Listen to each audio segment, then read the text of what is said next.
Okay, we can call to order the meeting for April 14th for Sacramento County Sanitation District, Sacramento Area Sewer District, and Sacramento County Sanitation District's Financing Authority. Clerk, want to call the roll? Thank you. Good morning. Member Bruins? Present. Member Harris? Here. Howell? Here. Hume? Here. Kennedy? Here. Lolo'i? Here. Singh Allen? Here. Sander? Or Gatewood? Natoli? Orozco? Here. Desmond? Cerna? Here. Valenzuela? Here. Vang? Here. Villegas? Present. And Frost. Here. And you have a quorum.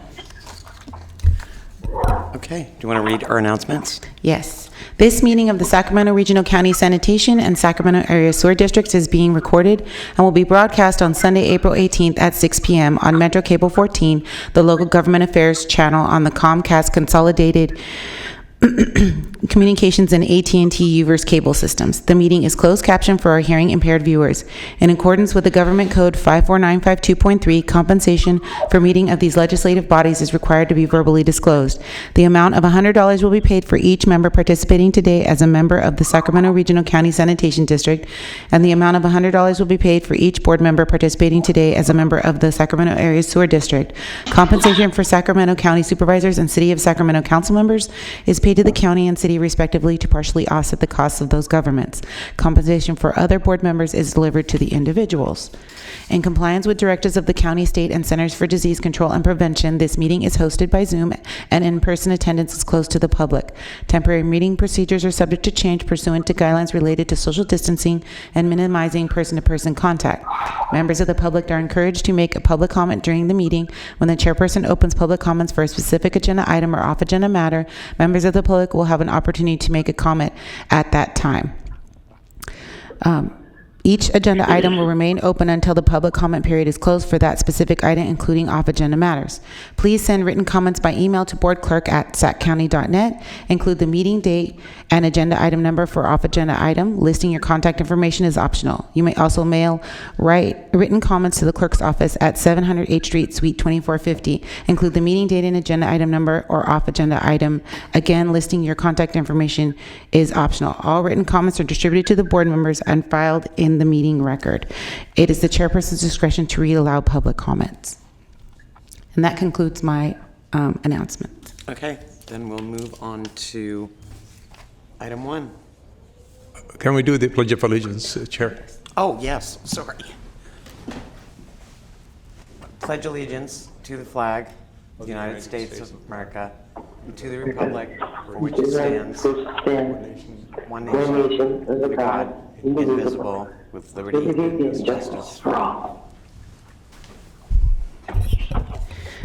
Item number 1, acting as a Sacramento County Sanitation District's Financing Authority and the Sacramento Regional County Sanitation District and Sacramento Area Sewer District separate matters, budget workshop for the Sacramento Regional County Sanitation District and Financing Authority for fiscal year 2021-22.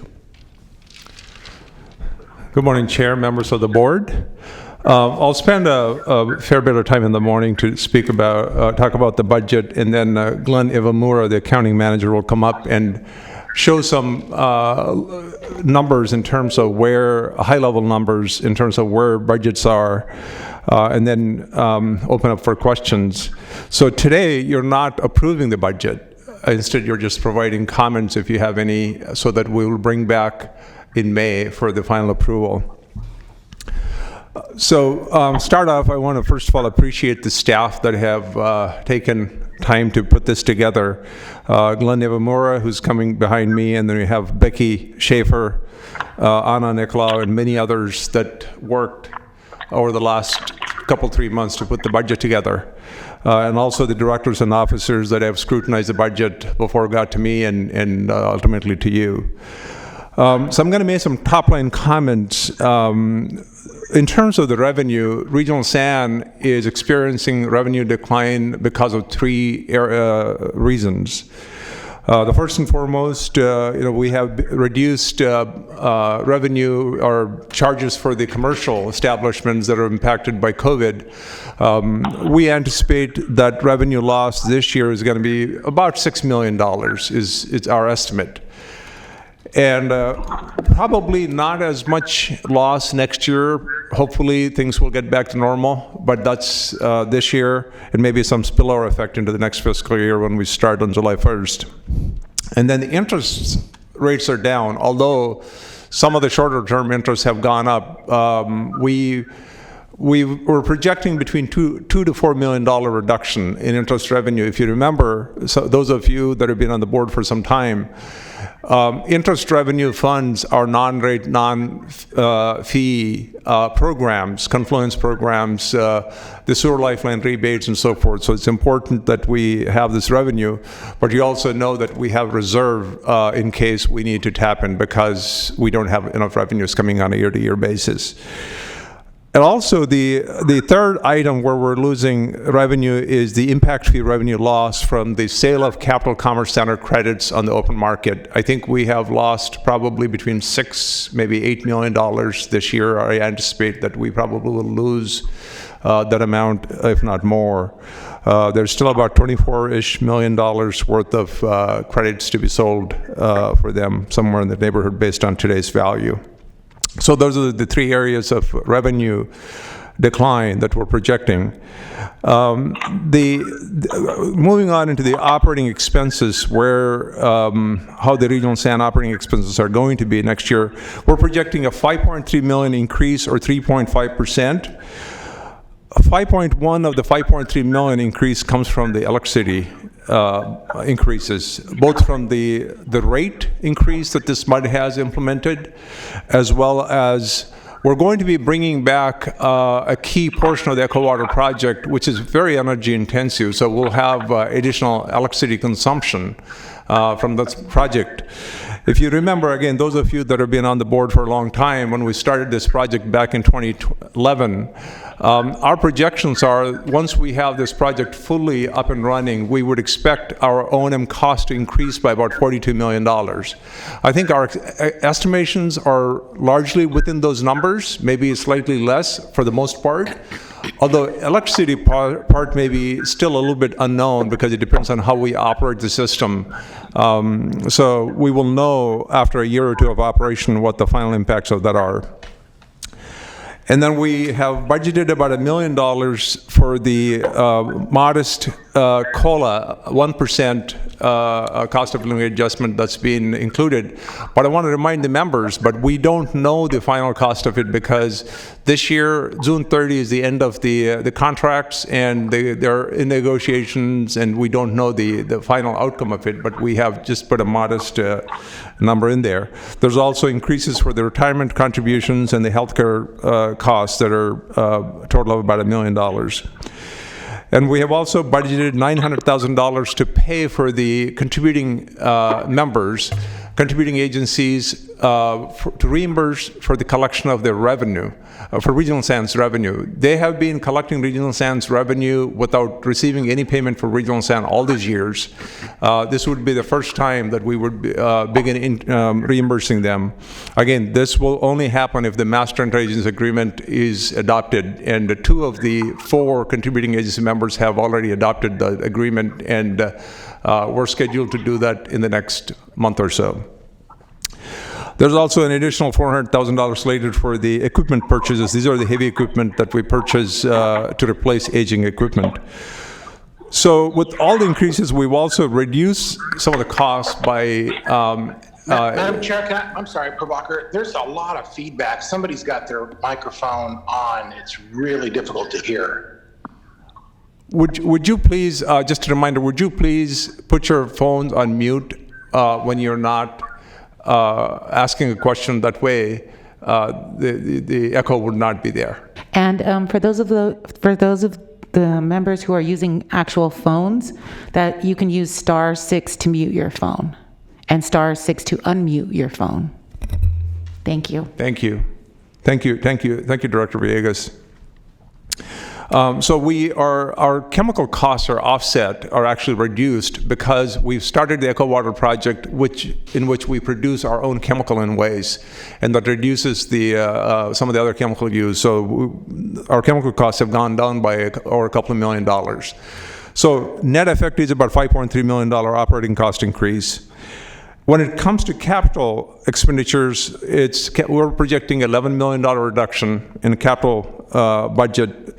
Eco Water project costs are going down as the projects are being completed. And the Harvest Water project and the Biogen project costs are increasing because those are the two projects that we're going to be implementing over the next 3-4 years. Harvest Water, if you remember, you got the update last month that it delivers about 50,000 acre-feet of our recycled water to the farmers in southern part of the Sacramento County for sustainable, groundwater sustainability and environmental stewardship purposes. And also the Biogen project is the one that allows us to put a power plant on site using our own gas. This is a very critical investment because it will help offset substantial portion of our electricity costs in the future. It's important that we complete that project on time. Most of the new capital projects that are shown on the budget, even though you are, again, when I bring back the budget approval in May, you're not approving the projects themselves if it's a new project. There will be separate approvals that will be brought to your board, either for the design services or advertisements for bidding and so forth. So you're not going to be approving that. The bottom line is we won't be needing a rate increase. We haven't had a rate increase for 3 years, and we probably won't need for many more years, at least if we can continue to hold the way we see. We're also, for the 8th year in a row, that we're not requesting any new positions. So that's kind of a high-level comments, also with some details related to the regional sand budget. And I'm going to ask Glenn to come in quickly just to show some breakdowns, and if you have questions, you can ask at the time or comments.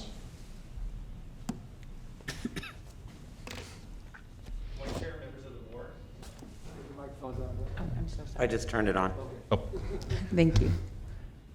Right. I didn't realize I had such control. All right, good morning. My name is Glenn Iwamura, and I'm the Senior County Manager with Regional SAN and SASD. And I'm just going to give some additional highlights from what Prabhakar has described with the 21-22 budget for Regional SAN. So the current budget is based on the monthly service charge of $37. And as Prabhakar said, there hasn't been a rate increase in a couple years, and we don't expect one in the near future. For the operating budget, this is amounted to $155 million, and this is excluding depreciation and amortization. The total staff is at 452, and this is the same as last year. So that has helped keep the salary costs more stable.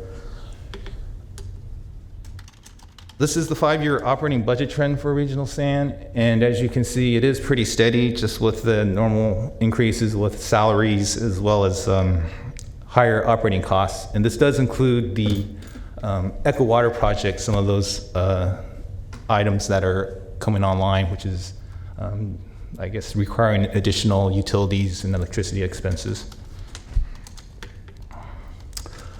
For salaries and benefits is increased by $365,000, and these are from your basic increases of the cost of living adjustments, retirement, and group insurance cost increases. However, these costs have been mitigated a bit by less overtime and standby. And also the salary costs may be affected depending on the outcome of some of the labor negotiations that are currently going on. Services and supplies have increased by $3.5 million, and this is pretty much the same trend as last year, and as Prabhakar was describing, that electricity costs have gone up due to higher rates as well as higher consumption for the ongoing Eco Water projects or components that are coming online, as well as offset with a decrease of chemical supplies of $2 million. And this is the first year that Regional SAN will be reimbursing the contributing agencies for their costs of collections of Regional SAN's revenue, and that should be around $1 million. Moving on to the capital budget, the 21-22 budget is at $309 million, and this is a decrease of $11 million, and a lot of this is due to the decrease in activity of the Echo Water project. The Echo Water project is projected to have about $19 million less in cost than the prior year. The debt service for Regional Sand is at $128 million, and this has been slowly increasing because of the need to fund the Echo Water project. However, during this current fiscal year that we're in, the district did have 2 bond restructuring, so this has paved the way for a more stable and even debt service in future years. And these are the notable capital projects: the Echo Water project at $124 million, the Harvest Water project at $25 million, the planning phases of the biogeneration facility at $6 million, and then there's an additional $15 million in capital projects, which totals to about $170 million. So you can see the details of those projects in the budget book. And with that, that pretty much concludes the budget overview for Regional Sand. So we'll be happy to answer any questions at this point. Any questions from any of the board members? Don? Yeah. Thanks, Madam Chair. Just a couple things as you're building the budget. Certainly good news in a number of different things that both Prabhakar and Glenn pointed out. But I wanted to ask for our consideration, and that we did have the report on the Harvest Water project, and I know I've talked to Prabhakar about this, but there's some opportunities in advance, obviously, of the installation of the project to work with some of the farmers, ranchers, and landowners in the area. And I know that we've certainly been approached as we've done our outreach by folks who are interested in being a part of participant in that project. And I don't know at what juncture, Prabhakar, in the budget we would have some consideration for maybe advancing some of that work to secure the agreements with folks in that area. And some of those opportunities present themselves now. It may not be available in 2 or 3 years when we go to construction. So I know you and your staff are looking at that, Prabhakar, but I just didn't know from a budgeting standpoint if we needed to footnote that, or because again, there's a lot of work on the engineering, design, obviously trying to secure the additional funding for the construction, but there's also this component with working with the folks that are going to be the recipients and be the participants that are going to receive the water, both environmentally but also from an agricultural standpoint. So I guess my question is that how would that get built into the budget, and is it appropriate to, put some sort of a marker within the budget framework, or is that something you'd come back to us at a later date within the budget itself? So Yeah, so on that, we have budgeted about $25 million for Harvest Water. Okay. For the next year. For next year. Okay. So Yeah, you have. Okay. so starting from July 1st through June 30, 2022, there's about $25 million. Okay. And then we have $123 million for the Echo Water project to wind down some of the projects that are coming through. Again, it's always a guess that we make at this point. Often we tend to be a little bit over guess in terms of what we would be spending. So what happens is, as we go through the year, we look at how many designs that we have let out and how much progress that's being made. For example, there's a design that was to come to your board for approval this month, but I asked it to be stopped and looked at it because I felt that design was a little bit more than what we should be. So it's hard to predict exactly the timing. So we have enough movement, wiggle room here, but if it seems like we need more, we can always come for the mid-year approval back to your board. Okay. I think we have enough here for the time being to see how things are and move things forward, and then come back if it's necessary. Okay, and I would have anticipated you would have built it in for design, engineering, those types of things. But yes. My point was that there are all elements in there. There's elements of on the administrative project management side of it, which is where we're dealing with the landowners and working on obtaining easements and things like that. So there's work is funded through that. Okay, so you have money that could help secure right. those agreements. We haven't specifically allocated X dollars, Right. but I think at a broad scale, we have enough wiggle room right now. Okay. Thank you on that. And then just the other question I had, Madam Chair, was on the Confluence program. Again, that comes through through other sources that we've set aside, and I know you've built some reserves there. We've got some projects that are ongoing, septic conversion, as well as some of the investment in environmental work and with some of our partners in the community. For this year's budget, are we budgeting anything additional in there? No, we're good for this year. Actually, this fiscal year, we're expecting our revenues to hit probably. So if you remember, you have authorized us to spend up to $6 million. Anything more that we need to come back to you. And we expect to get $6 million a little bit more than $6 million this year. But next year is what we see potentially maybe $1 million or $2 million dip below that 6 in terms of the non-rent, non-fee revenue.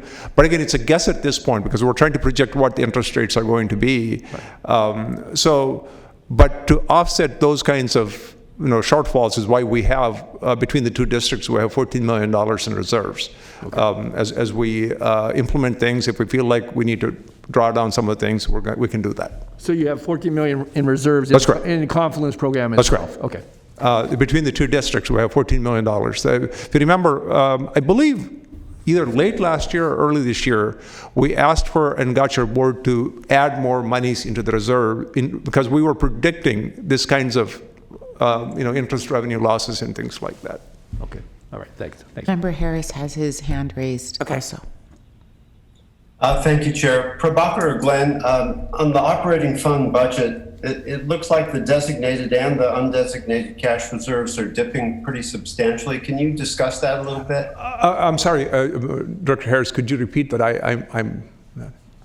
Yeah, so in the operating fund budget, the designated and undesignated cash reserves have decreased fairly substantially percentage-wise. I was asking you to discuss that a bit. Yeah, definitely. So this is essentially how we allocate monies, where we actually build up reserves and where we reduce. So we have $37 and we split between a portion of it in terms of the rate revenue. So in our, as I was describing, there are three main sources of revenue.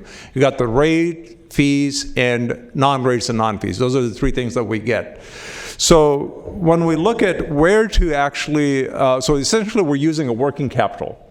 Where do we draw that down? So we look at where the need might be, and we just try to balance it that way. So I wouldn't worry too much in terms of the drawdown. Usually in the year end, it won't be as bad as it's shown. It's sort of a budgeted estimate at this point, but the number that together we will be around $430, $440 million. If you remember, we were close to $540 million reserves, all total. That is designated reserves and undesignated. Essentially, it's a cash. Together, we had $540 million early this year, but we took $100 million or so out of it to advance refund one of the debts that we had. So we will still have a healthy reserves. It's just where we show them is what's showing here. Also, I want to just...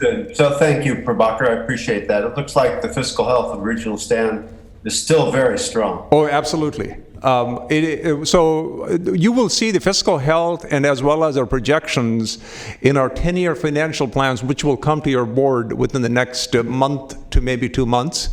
We don't project, if we can hold the costs of the Echo Water project, the Harvest Water, and the Biogen as we're projecting, we still don't show a rate increase for the next maybe between 7 to 10 years, somewhere in that horizon. Again, it's hard to project. That's the reason why we look 1 year ahead every year. It's hard to really know exactly what will happen 10 years down the road, but if our crystal ball is that clear that 10 years down the road, we don't anticipate any rate increases. I'll also share with you a good news, that is that on April 22nd, I believe, the regional board is going to approve our NPDES permit on consent, which you haven't had, I don't know how long ago. It's uncontested, and it's not requiring us to do any more new things than we already have. So at least there's a certainty for the next 5 years. Excellent. Thank you, Prabhakar. Any other questions? Member Villegas has his hand raised. Okay. Thank you, Madam Chair. It's just more of a comment or a suggestion. Prabhakar, first of all, thank you for the update. This is always great news. And I just wondered, as a result of some of this very prudent fiscal planning in the midst of what is essentially the largest capital project the region's ever seen, I just wondered if it's not a good idea, and you don't have to respond to it now, but I think, the ratepayers oftentimes only hear from us when things aren't going well and we need more money, for our operations. Given the fact that I think now repeatedly you've said over the course of the last year, the likelihood of rate increases is diminishing, and you use kind of a 2 or 3 year or maybe even longer period of time, I think it would be helpful to the ratepayers to know that when things are being managed correctly and we are being fiscally prudent and we aren't anticipating rate increases, we ought to let them know that. And so in one form or another, whether it's through the member agencies' billing processes, which are now being reimbursed, or through a newsletter of sorts through the regional SAN, we ought to let the ratepayers know that, we have been good stewards of this, enterprise, and that they aren't likely to see a rate increase at some form. Because, as I said, typically the only time they hear from us is when we need more money. And so I just throw that out there. You don't have to comment on it now, but I just think it's something that we ought to be doing regularly when things are going well. So thank you, Madam Chair. Good comment. Thank you for your comment, Director Villegas. We've contemplated that, but I'm going to consult with Nicole, our public affairs manager, and to see how we can, work with you and other members that are interested, how we can educate our ratepayers. Historically, when we try to educate our ratepayers, they're not very engaging in the sense. And we've done, we'll bring some research to you later this summer. I'm kind of giving a teaser for you. When we, especially on the SASD side, when we gone out and said this is what we charge, people are absolutely surprised pleasantly how little gets charged for them when we did the research. So our difficulty has always been to reach the members, and it's not for the lack of trying. And so we'll work with you and other members to see what a right way to actually have that communication with our ratepayers. I've actually been doing that at our council meetings. I appreciate that. Thank you. It's something, it's something for people to give a little bit of consideration to, and I've just explained to them over the course of many years, actually, that from prior to knowing what was going to happen with the Echo Water project, expecting that rates were in fact going to increase significantly, then explaining that they were not going to increase as significantly as we thought they were. And then recently I've been thrilled to be able to tell people that we're looking at probably several years before we're looking at rate increases again. And again, if those are the members that aren't on this board in 2013, we were projecting right now the rates to be around $62. Mm-hmm. That's what the projection was in 2013 when we started. I think as high as 67 at one point. 62, 67. There are two different numbers we bracketed at the time. So we're at 37 and actually not predicting a rate increase for another probably 5+ years and close to 10. So it's, we've done a pretty good job based on a number of things. So. I think it's better than pretty good. Well, I don't like to toot our own horn. Very good. You can say very good. Yeah. Any other questions? I just wanted to say, which I haven't said, this is my last budget. So thank you. No other questions? I do not see any other members with their hands raised. Great job. Thank you. So we will bring this budget back for actual approval on May 12th. Okay. And Chairperson Howell, there are no public comments on this item as well. Okay, then we will move on to item 2. Item number 2, acting as the Sacramento County Sanitation District Financing Authority and Regional County Sanitation District and Sacramento Area Sewer District Budget Workshop for Sacramento Area Sewer District and the Sacramento County Sanitation District's Financing Authority for fiscal year 2021-22. Again, I'll make comments, and although it's going to be a lot fewer comments than Regional San, and then Glenn will come up and just show some highlights. This is a much simpler budget than Regional San, as you could well imagine. But the good news with the SASD is our interest and rate revenue reductions because of the COVID are being offset by a robust increase in impact fee revenues, because there's a lot of activity still going on.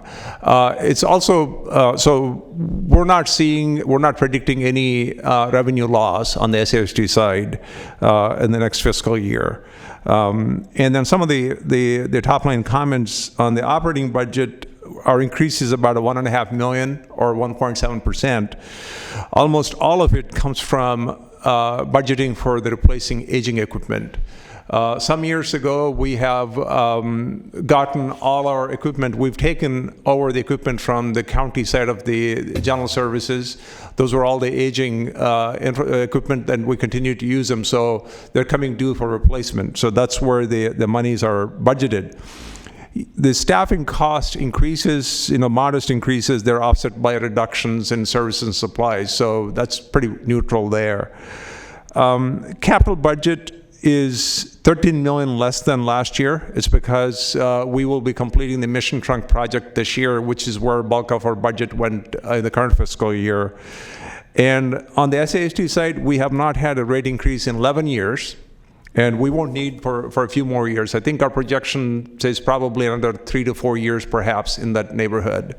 We'll have that 10-year SASD 10-year financial projection coming to our board in May. Again, no new positions for SASD as well. So that's kind of, in a way, highlights of the budget. I'm going to have Glenn come up and just put some numbers up on the screen in case you have questions.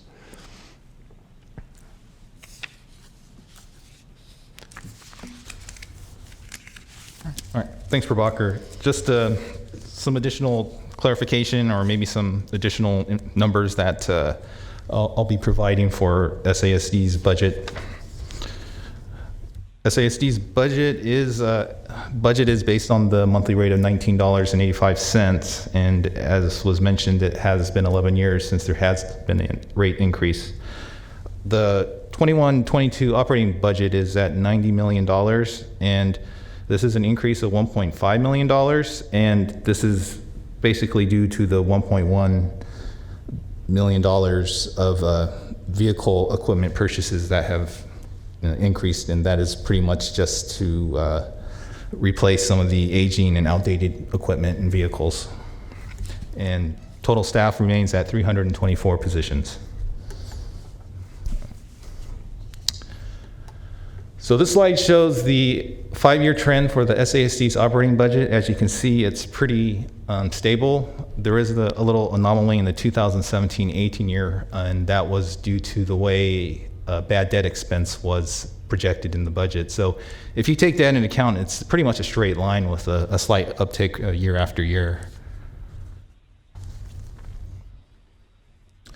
So salaries and benefits have increased by $485,000, and this is basically due to the cost of living adjustments, as well as the increase in retirement and insurance costs. As was mentioned earlier, the position count remains the same as last year.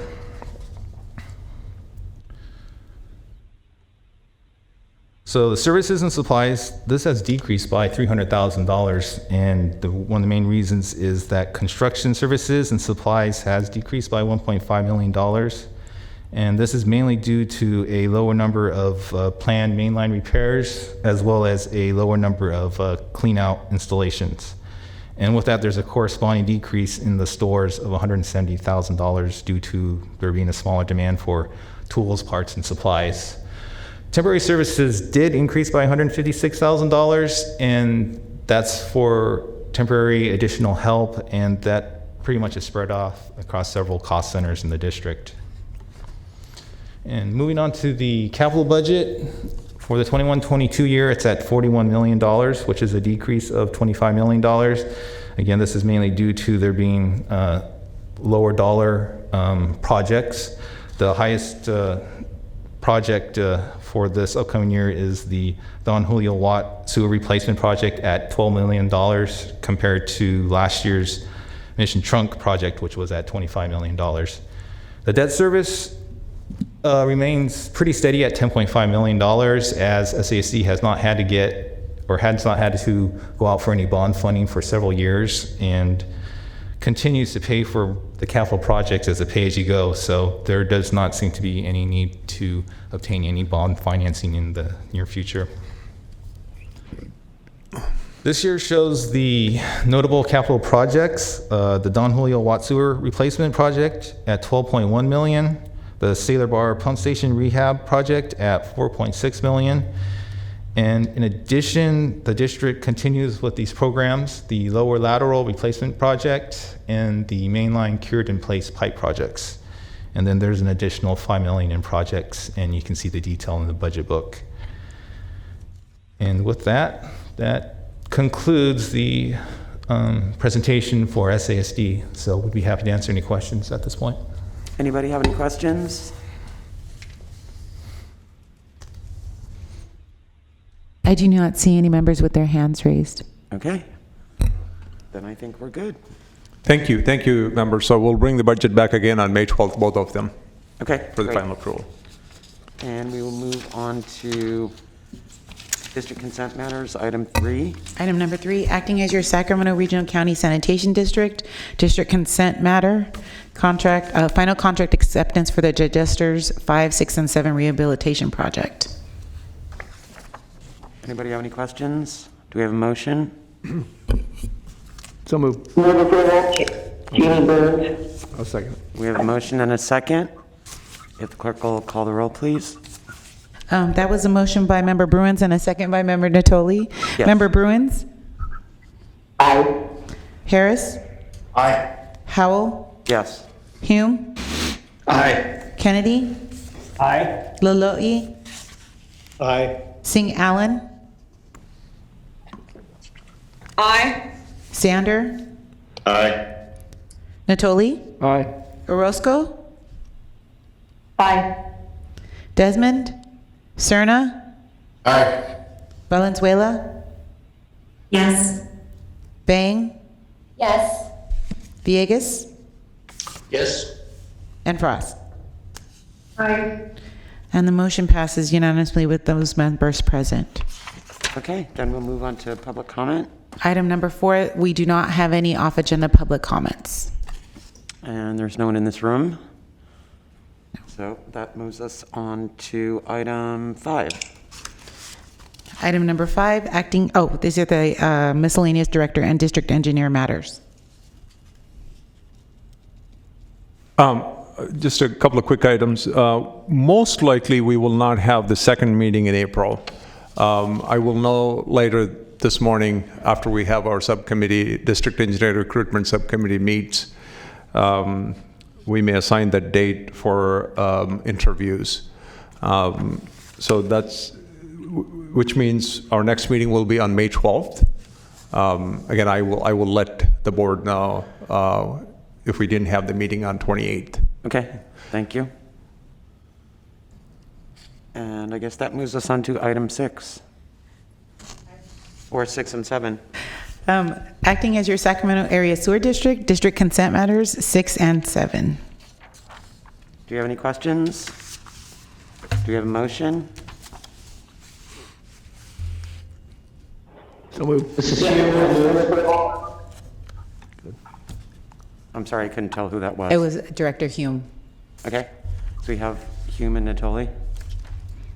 So I have a motion by Director Hume and a second by Director Natoli. Member Bruins? Aye. Member Hume? Aye. Howell? Yes. Kennedy? Aye. Natoli? Aye. Desmond? Cerna? Aye. Vang? Yes. Sander, Aye. and Frost. Aye. And the motion carries unanimous vote. Okay, our last two items are receive and file. That's correct. And I just wanted to announce that there were no public comments for items 6, 7, and we do not have any for the received and filed items either. Okay. Alrighty then, do we have any comments from any of the board members? So right after this, we have a small number of the smaller number of the board members are meeting on the subcommittee. The two members on the subcommittee are here in the room, and there's a number of them that are on the phone. So the members and I will go to meeting room 1, and then we will call in. There's a separate meeting information that I sent to you. This is a Skype call, so it should be a pretty short discussion. Okay. So with that, I think we can adjourn the meeting With here. that, we are adjourned at 10:13. Good, we're a couple of minutes early. Thank you.